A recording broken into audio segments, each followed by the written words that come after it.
Hello students, good morning. देखिए, electrochemistry जब हमने स्टार्ट की थी तब आपको बताया था कि इलेक्ट्रोकेमिस्ट्री जो हम पढ़ने जा रहे हैं उसमें मेनली तीन बातों का स्टडी करेंगे।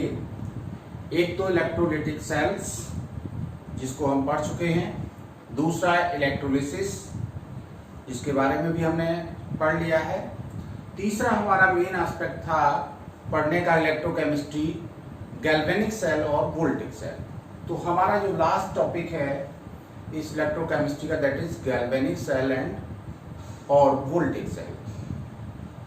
जैसा आप लोग को बताया गया था कि जो सेल्स होते हैं वो डिवाइस होते हैं जो इलेक्ट्रोकेमिकल सेल किन्हें कहते हैं, उन डिवाइसेस को कहते हैं जो इलेक्ट्रिकल एनर्जी को केमिकल एनर्जी में या केमिकल एनर्जी को इलेक्ट्रिकल एनर्जी में चेंज करते हैं।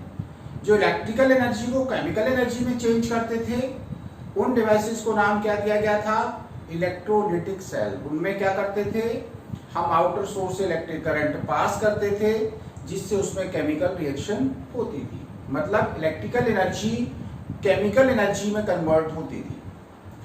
लेकिन अब जो हम डिवाइस पढ़ने जा रहे हैं जिसका नाम है गैल्वेनिक सेल, और इस गैल्वेनिक सेल का काम क्या है, इस गैल्वेनिक सेल का काम है केमिकल एनर्जी को इलेक्ट्रिकल एनर्जी में कन्वर्ट करना।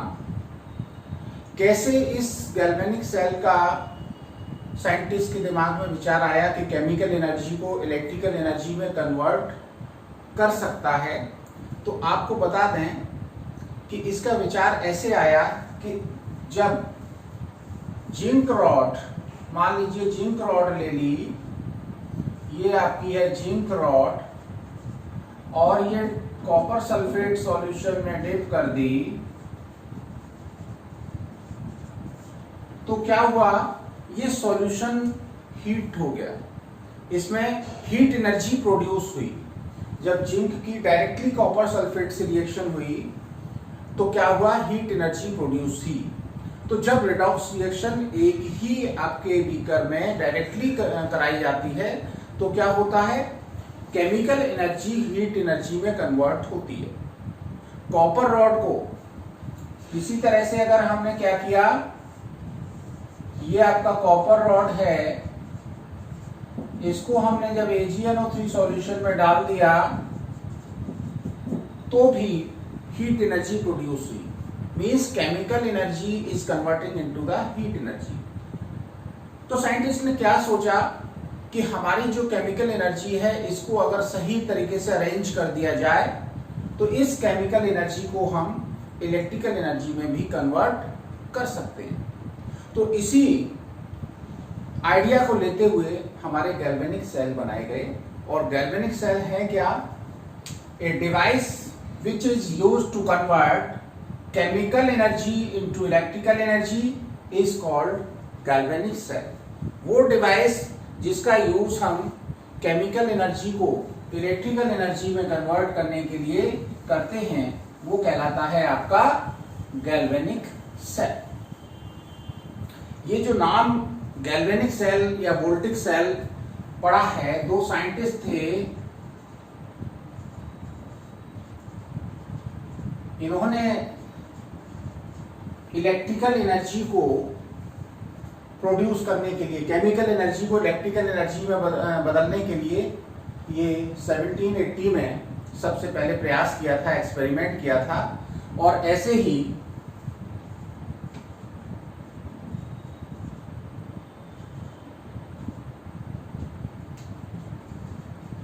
दूसरे साइंटिस्ट थे,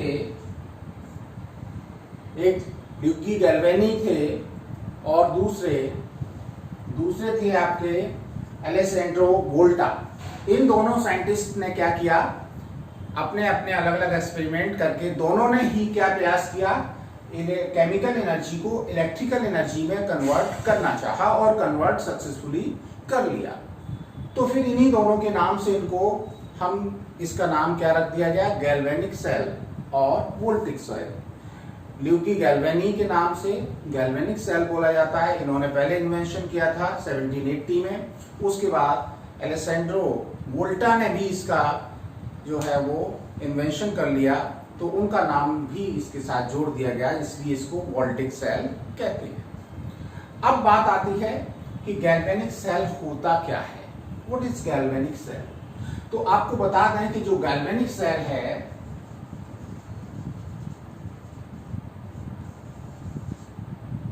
इसको हम 3 पार्ट में पढ़ सकते हैं।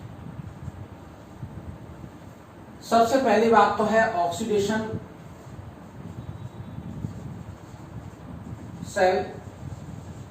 ऑक्सीडेशन हाफ सेल होता है इसमें, एक ऑक्सीडेशन हाफ सेल, एक रिडक्शन हाफ सेल, और इन दोनों को मिला के आपका कंप्लीट सेल बनता है galvanic cell.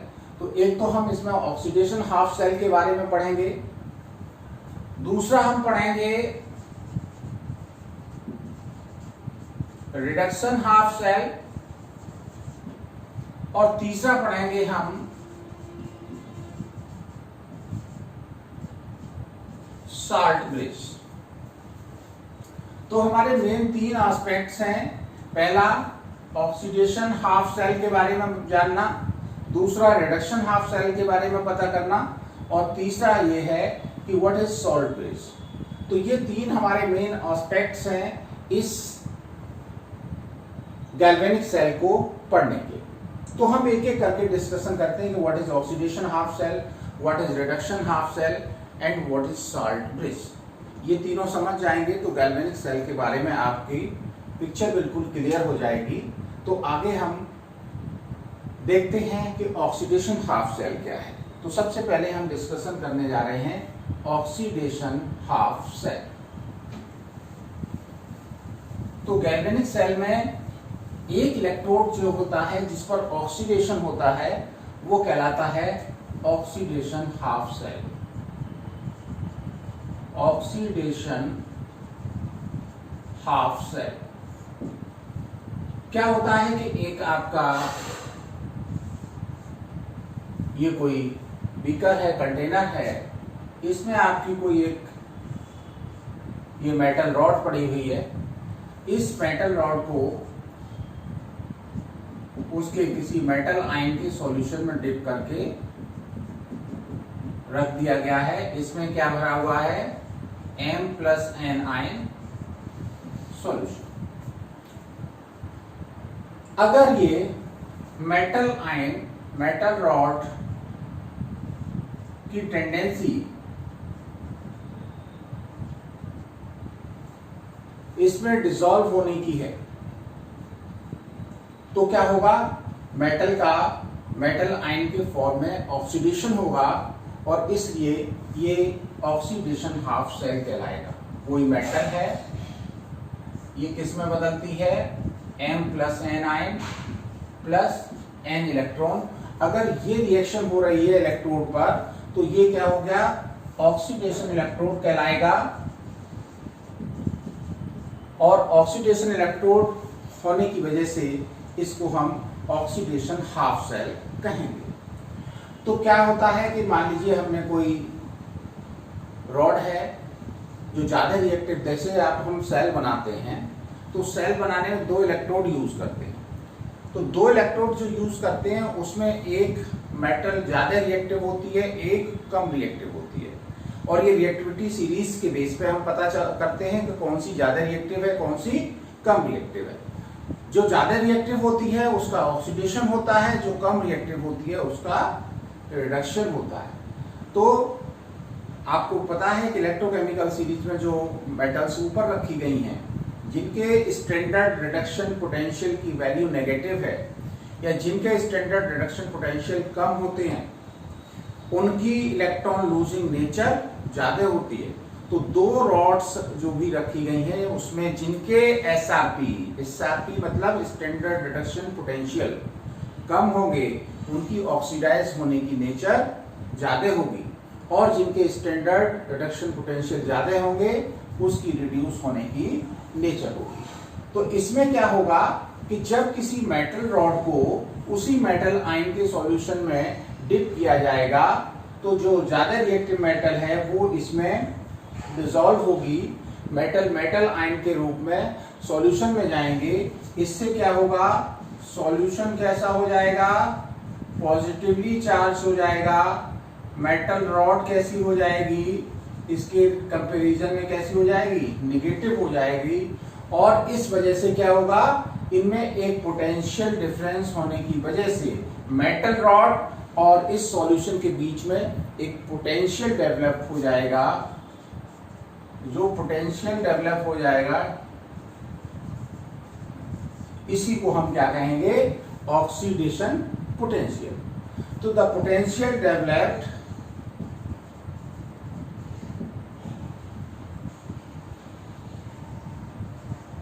at electrode due to charge difference.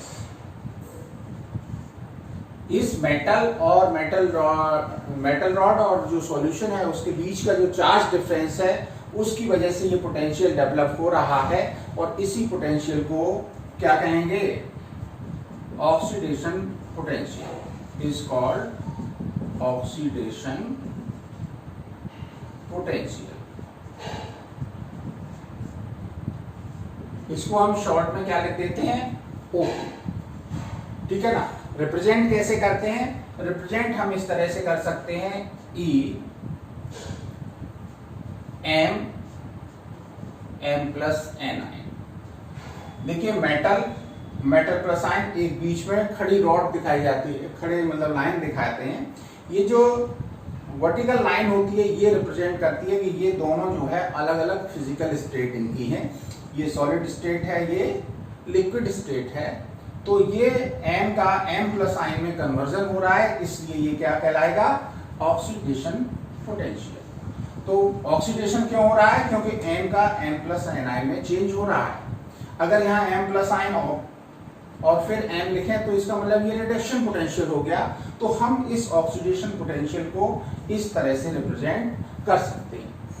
अब ये ऑक्सीडेशन पोटेंशियल अगर स्टैंडर्ड कंडीशन में निकाला जाए तो क्या कहलाएगा, स्टैंडर्ड ऑक्सीडेशन पोटेंशियल। तो स्टैंडर्ड स्टेट क्या है वो देख लें। एट स्टैंडर्ड, इसको हम यहां लिखे दे रहे हैं, E M plus n. At standard state, standard state हमने आपको क्या बताई, स्टैंडर्ड स्टेट जिसमें प्रेशर 1 बार ले लिया जाए, कंसंट्रेशन किसकी, जो आपका मेटल आयन का सॉल्यूशन लिया गया है, मेटल सॉल्ट डिसॉल्व करेंगे उसकी कंसंट्रेशन शुड बी 1 m। ये m क्या रिप्रेजेंट कर रहा है, मोलैरिटी। अगर 1 मोल सब्सटेंस 1 लीटर में डिसॉल्व होगा तो उसकी कंसंट्रेशन होगी 1 m। और टेम्परेचर हालांकि एनी टेम्परेचर ले सकते हैं, किसी भी टेम्परेचर पर हम स्टैंडर्ड ऑक्सीडेशन पोटेंशियल निकाल सकते हैं, लेकिन हम जनरली इस टेम्परेचर को 25 डिग्री सेल्सियस लेते हैं, but it is taken as 25 degree Celsius और 298 केल्विन। तो ये जो स्टैंडर्ड कंडीशन होती हैं, इस स्टैंडर्ड कंडीशन पर जो पोटेंशियल निकल के आता है that is called standard oxidation potential और SOP and can be represented by E not. जैसे इसको हम E से रिप्रेजेंट करते थे उसी तरह से हम स्टैंडर्ड ऑक्सीडेशन पोटेंशियल को कैसे रिप्रेजेंट करते हैं, E not metal vertical line M plus N। तो ये आपका स्टैंडर्ड ऑक्सीडेशन पोटेंशियल हो गया। और स्टैंडर्ड ऑक्सीडेशन पोटेंशियल को रिप्रेजेंट कैसे करते हैं, E not metal oblique metal plus ion. ठीक है ना। तो ये तो बात हो गई ऑक्सीडेशन हाफ सेल।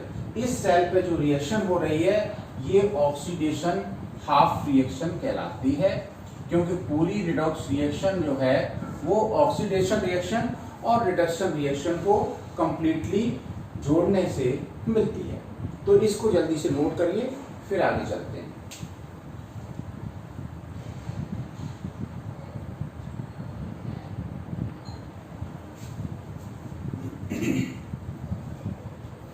तो ये ये आपका हो गया ऑक्सीडेशन हाफ शेल। इसके बारे में हमने सारा आपको बता दिया कि मेटल का मेटल आयन में ऑक्सीडेशन हो रहा होगा और इस पे जो मेटल और मेटल आयन सॉल्यूशन के बीच में जो पोटेंशियल डेवलप होगा that is called oxidation potential. और अगर स्टैंडर्ड कंडीशन में निकाला जाए तो कहलाएगा स्टैंडर्ड ऑक्सीडेशन पोटेंशियल। अब दूसरा है रिडक्शन पोटेंशियल। दूसरा आपका आता है reduction half cell. Reduction half cell और उससे पोटेंशियल निकलेगा रिडक्शन पोटेंशियल। एक बात यहां पे और समझ लें, कोई भी मेटल है, इस मेटल की मेटल आयन में बदलने की टेंडेंसी अगर है तो इसको बोलते हैं सॉल्यूशन प्रेशर। मेटल का मेटल आयन में कन्वर्जन जो होता है वो किसकी वजह से होता है? सॉल्यूशन प्रेशर, जिसको हम बोलते हैं एसपी। और अगर मेटल आयन की मेटल में कन्वर्ट होने की टेंडेंसी है तो इस टेंडेंसी को बोलते हैं ऑस्मोटिक प्रेशर, ओपी। अगर आपका ऑस्मोटिक प्रेशर ज्यादा है किससे? सॉल्यूशन प्रेशर से, तो काहे की ये क्या हो रहा है? M प्लस आयन का M में क्या कन्वर्जन हो रहा है? ये क्या हो रहा है? रिडक्शन हो रहा है, तो रिडक्शन इजीली होगा। और ये क्या हो रहा है? ऑक्सीडेशन हो रहा है। तो समझ लें जो भी डोमिनेटिंग होगा इसमें, अगर ऑस्मोटिक प्रेशर डोमिनेटिंग होगा तो रिडक्शन होगा, और अगर सॉल्यूशन प्रेशर डोमिनेटिंग होगा तो क्या होगा? ऑक्सीडेशन होगा। तो if solution pressure is greater than osmotic pressure, then oxidation will take place, and if osmotic pressure is greater than solution pressure, then reduction will take place. तो ये यहाँ पे थोड़ा सा आप समझने की बात थी कि अगर मेटल की मेटल आयन में बदलने की टेंडेंसी है तो वो टेंडेंसी होती है सॉल्यूशन प्रेशर की वजह से, और मेटल आयन का मेटल में जो कन्वर्जन होता है वो कहलाता है ऑस्मोटिक प्रेशर। और जो डोमिनेटिंग होगा, ऑस्मोटिक प्रेशर डोमिनेटिंग होगा तो रिडक्शन होगा, सॉल्यूशन प्रेशर डोमिनेटिंग होगा तो ऑक्सीडेशन होगा। आगे देखते हैं। अब हमारा आता है reduction half cell. Reduction half cell में क्या होगा? मान लीजिए हमने आपका मेटल रॉड को किसी, ये आपका सॉल्यूशन है, इसमें मेटल रॉड है, मेटल आयन। अब क्या हो रहा होगा कि इसमें सपोज करिए इलेक्ट्रॉन आ रहे होंगे, दूसरे जहां से ऑक्सीडेशन हुआ है वहां से क्या आ रहा होगा? इलेक्ट्रॉन्स आ रहे होंगे। तो यहाँ पे इलेक्ट्रॉन होंगे, तो इलेक्ट्रॉन होने की वजह से मेटल आयन क्या करेगी? इलेक्ट्रॉन लेके इस मेटल पे जाके डिस्चार्ज हो जाएगी या डिपॉजिट हो जाएगी। तो मेटल आयन इलेक्ट्रॉन लेके इस पे जो डिस्चार्ज होगा इसी को क्या कहेंगे? रिडक्शन बोलेंगे। और फिर ये सॉल्यूशन जो है वो और इस मेटल रॉड के बीच में एक पोटेंशियल डेवलप हो जाएगा जिसको कहेंगे हम क्या? Reduction potential. तो देखिए ये मेटल है, मेटल आयन सॉल्यूशन है, इसको जब हमने दूसरे इलेक्ट्रोड से कनेक्ट कर दिया तो वहां से इलेक्ट्रॉन आ रहे हैं। वो इलेक्ट्रॉन कौन लेगा? ये M प्लस एन आयन जो है N इलेक्ट्रॉन लेके किसमें बदल जाएंगे? मेटल में कन्वर्ट हो जाएंगे, और ये रिएक्शन क्या बोली जाएगी? रिडक्शन। और ये कैसी है? ये भी हाफ रिएक्शन होगी। तो इस तरह से आपने देखा कि एक इलेक्ट्रोड जो है उस पर ऑक्सीडेशन हो रहा था, तो दूसरे इलेक्ट्रोड पर क्या होगा? रिडक्शन होगा। रिडक्शन कब होगा? रिडक्शन तब होगा जब ऑस्मोटिक प्रेशर जो है वो सॉल्यूशन प्रेशर से ज्यादा होगा। और इस कंडीशन में क्या होगा, इस कंडीशन में मेटल आयंस विल डिस्चार्ज किस पे, ये कैथोड का काम करेगा, एट कैथोड, क्योंकि रिडक्शन हो रहा है इसलिए ये क्या होगा, ये कैथोड होगा। रिडक्शन जिस पे भी होता है, हमने पहले आपको बता दिया था आरसी आओ करके कि रिडक्शन कैथोड पर होता है और एनोड पर क्या होता है, ऑक्सीडेशन होता है। किसी भी इलेक्ट्रोकेमिकल सेल में ये बात आपको ध्यान रखनी है कि जिस इलेक्ट्रोड पर रिडक्शन हो रहा होगा उस पर, उस रिडक्शन वाले इलेक्ट्रोड को कैथोड कहेंगे और जिस पर ऑक्सीडेशन हो रहा होगा उसको क्या कहेंगे, एनोड कहेंगे। अब इस रिडक्शन पोटेंशियल को हम कैसे डिपेंड कर, रिडक्शन पोटेंशियल है क्या कि मेटल और मेटल आयन सॉल्यूशन के बीच में जो पोटेंशियल डिफरेंस है उसकी वजह से, जो पोटेंशियल चार्ज डिफरेंस की वजह से जो पोटेंशियल प्रोड्यूस हो रहा है उसको हम कहेंगे रिडक्शन पोटेंशियल। और रिडक्शन पोटेंशियल को, रिडक्शन पोटेंशियल को हम काय से डिनोट करेंगे, E m plus n ion oblique n. Metal ion का मेटल में कन्वर्जन हो रहा है तो ये कहलाएगा आपका रिडक्शन पोटेंशियल। और अगर यही हम स्टैंडर्ड कंडीशन में, एट स्टैंडर्ड कंडीशन, जैसा आपको बताया था कि 1 बार प्रेशर हो, 298 केल्विन टेम्परेचर हो और 1 m सॉल्यूशन की कंसंट्रेशन हो, तो जो निकल के आएगा potential that is called SRP and it is denoted by E not m plus n ion oblique n। तो ये तो दूसरी बात आपकी काहे की हो गई, ये हो गई आपकी रिडक्शन की। ऑक्सीडेशन हाफ सेल बन गया, रिडक्शन हाफ सेल बन गया। और इसके बाद जो है हम बात करेंगे इसकी सॉल्ट ब्रिज की। एक आपके शायद में 3 आपके इसके मेन फंक्शन है। तो अब हम देखते हैं सॉल्ट ब्रिज क्या है। तो अब समझिए आप सॉल्ट ब्रिज। तीसरा जो आपका हमने बताया था प्रोस्पेक्ट, इसका जो मेन पार्ट है वो क्या है, सॉल्ट ब्रिज। पहला ऑक्सीडेशन इलेक्ट्रोड, रिडक्शन इलेक्ट्रोड और सॉल्ट ब्रिज। सॉल्ट ब्रिज क्या होता है, एक यू शेप की ग्लास ट्यूब होती है, इस तरह की।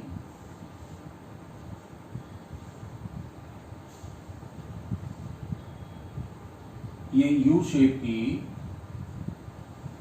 ग्लास ट्यूब है और इसमें कोई भी इनर्ट इलेक्ट्रोलाइट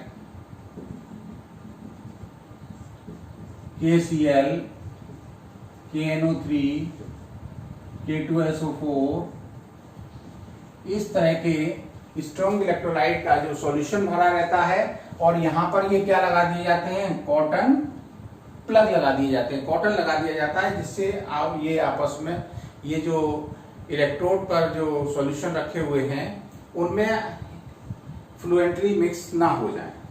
तो ये आपका सॉल्ट ब्रिज बोला जाता है, जिसमें यू शेप की ट्यूब होती है, इसमें इनका कंसंट्रेटेड सॉल्यूशन एक अगर होता है, इसमें ये मिला के अगर भर दिया जाए तो आसानी से ये बाहर नहीं निकलता है। तो अगर में मिला के इसको भरते हैं तो ये तैयार हो जाता है आपका सॉल्ट ब्रिज। तो सॉल्ट ब्रिज को हम कैसे डिफाइन करेंगे, it is U shaped tube. इसमें क्या होता है, containing concentrated solution of inert electrolyte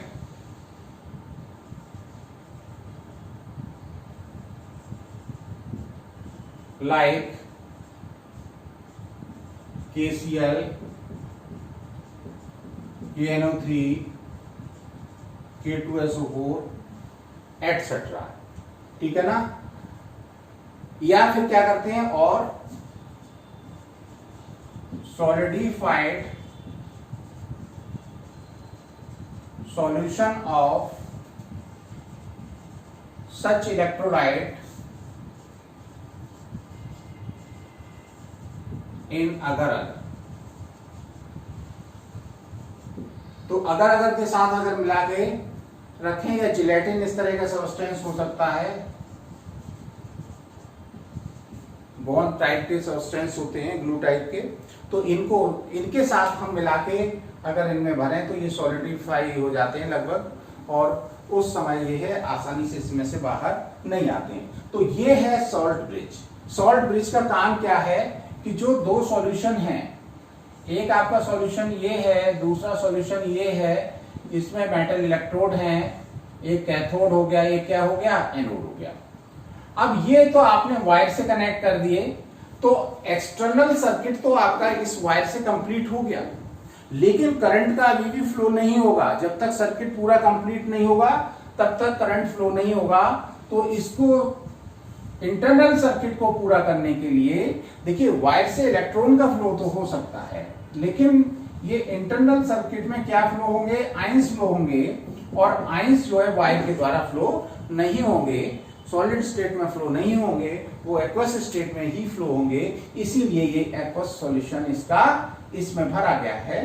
तो इससे क्या होगा, सर्किट कंप्लीट होगा, आयंस का मूवमेंट इसके द्वारा हो सकता है।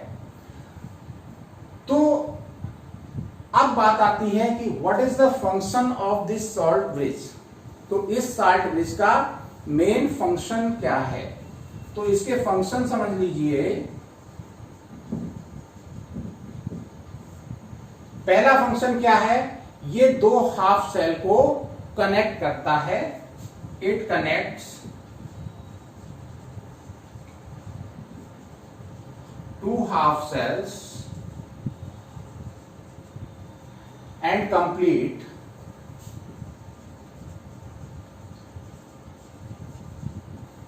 The internal circuit internal circuit by allowing the ions through it। इससे जब आयंस का फ्लो हो जाएगा तो क्या होगा, इसका इंटरनल सर्किट जो है वो कंप्लीट हो जाएगा। दूसरा क्या करता है, ये इलेक्ट्रिकल न्यूट्रलिटी, देखिए ऑक्सीडेशन रिडक्शन होगा, मेटल मेटल आयन में कन्वर्ट होंगे या मेटल आयन डिपॉजिट होंगे, तो सॉल्यूशन न्यूट्रल नहीं रह पाएगा। इस न्यूट्रलिटी को मेंटेन करने के लिए इसमें से आयंस जिस तरह की जरूरत होते हैं वो मूव कर जाते हैं। तो इस तरह से ये दूसरा काम क्या करता है, it maintains the electrical neutrality of solution. तो ये दो मेन फंक्शन है किसके, सॉल्ट ब्रिज के। अब सॉल्ट ब्रिज जो है वो कब यूज, सॉल्ट ब्रिज में ये जो आपके इलेक्ट्रोलाइट्स हैं वो कब यूज नहीं किए जा सकते हैं, वो समझ लें। पहली बात, अगर किसी भी इलेक्ट्रोड पर हमारा Ag आयन, Hg आयन और Pb आयन इन्वॉल्व हो रहे हैं, तो हम ऐसी कंडीशन में इस सॉल्ट ब्रिज का यूज नहीं करेंगे। सॉल्ट ब्रिज में ये सॉल्ट यूज नहीं करेंगे। क्यों नहीं करेंगे, क्योंकि Ag आयनों का AgCl के फॉर्म में, मरकरी आयनों का मर्क्यूरस क्लोराइड के फॉर्म में He2+2 और लेड आयनों का लेड क्लोराइड के रूप में प्रेसिपिटेशन हो जाएगा। तो इस कंडीशन में ये हमारा यूज करना हार्मफुल रहेगा। दूसरी बात, सॉल्ट ब्रिज का जो काम है वो ये भी है salt bridge prevents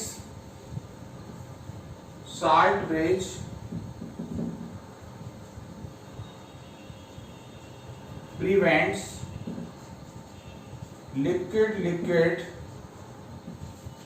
junction potential. ये क्या है देखिए, अगर हमारे दो सॉल्यूशन हैं, इसमें हम साल्ट ब्रिज यूज ना करें, साल्ट ब्रिज यूज ना करके क्या करें, केवल ये ट्यूब लगा दें, इसमें हम इलेक्ट्रोलाइट ना भरें, तो क्या होगा, ये सॉल्यूशन इसमें यहां जाएगा, ये सॉल्यूशन यहां पे जाएगा, और जहां दोनों सॉल्यूशन आपस में मिलेंगे इनके बीच में एक पोटेंशियल डेवलप हो जाएगा, वो कहलाता है लिक्विड लिक्विड जंक्शन पोटेंशियल। और ये लिक्विड लिक्विड जंक्शन पोटेंशियल जो है वो क्या करता है, सेल के लिए हार्मफुल होता है, क्योंकि इसका लिक्विड लिक्विड का जो भी पोटेंशियल होगा वो आपके सेल पोटेंशियल को रिड्यूस कर देगा। सपोज करिए सेल पोटेंशियल 5 वोल्ट है और ये 2 वोल्ट है आपका जंक्शन पोटेंशियल, तो आपका सेल पोटेंशियल केवल कितना रह जाएगा, 3 वोल्ट रह जाएगा। तो इसलिए अगर हम इसमें सॉल्ट ब्रिज यूज नहीं करेंगे तो क्या होगा, liquid liquid junction potential create होगा, और उस पोटेंशियल के क्रिएट हो जाने की वजह से हमारे सेल का पोटेंशियल वो है वो डिक्रीज हो जाएगा। तो तीसरा काम जो है, साल्ट ब्रिज जो है वो प्रिवेंट करता है liquid liquid junction potential produce होने से। तो ये रहा आपका गैल्वेनिक सेल, जिसमें 2 इलेक्ट्रोड हैं, एक आपका क्या हो गया, ऑक्सीडेशन इलेक्ट्रोड है, दूसरा क्या है, रिडक्शन इलेक्ट्रोड है, तीसरा ये बीच में जो लगाया गया है वो साल्ट ब्रिज है। तो इस तरह से आपका ये गैल्वेनिक सेल तैयार होता है, और इसमें जहां पर इलेक्ट्रॉन, ये आपका क्या बोला जाता है, जहां पे ऑक्सीडेशन होता है वो एनोड हो गया, ये एनोड होता है, रिडक्शन वाला कैथोड होता है, लेकिन ये निगेटिव इलेक्ट्रोड होता है। एक अंतर आपका इलेक्ट्रोलाइटिक सेल और इसमें ये है कि ये इलेक्ट्रोड कैसा है, नेगेटिव इलेक्ट्रोड है, क्योंकि इस पे ऑक्सीडेशन हो रहा है, ऑक्सीडेशन के बाद जो इलेक्ट्रॉन आएंगे उनका इलेक्ट्रॉन यहाँ पे कलेक्ट होंगे, इसलिए नेगेटिव हो जाएगा। और कैथोड ये कैसा होता है, पॉजिटिव होता है। कैथोड कैसा होता है, पॉजिटिव होता है। तो इस तरह से इसके लिए अगर हमें याद रखना है गैल्वेनिक सेल के लिए, तो दूसरी बात एक याद रखनी है, लोन, LOAN। गैल्वेनिक सेल में लेफ्ट इलेक्ट्रोड जो है इस पर क्या होता है, ऑक्सीडेशन। ये तो दोनों RC आओ तो दोनों में यूज होगा, लेकिन गैल्वेनिक सेल में लोन बात याद रखिए, लेफ्ट ऑक्सीडेशन, एनोड नेगेटिव। तो इसके लिए हम इस बात को आगे डिस्कस करेंगे कि इस सेल को हम कैसे रिप्रेजेंट करते हैं, और इसका कौन सा इलेक्ट्रोड पर क्या चार्ज होता है, किधर इलेक्ट्रॉन फ्लो होते हैं, किधर करंट फ्लो होता है। तो ये आपके जो मेन पॉइंट्स थे वो डिस्कस आज हमने कर लिए। Thank you.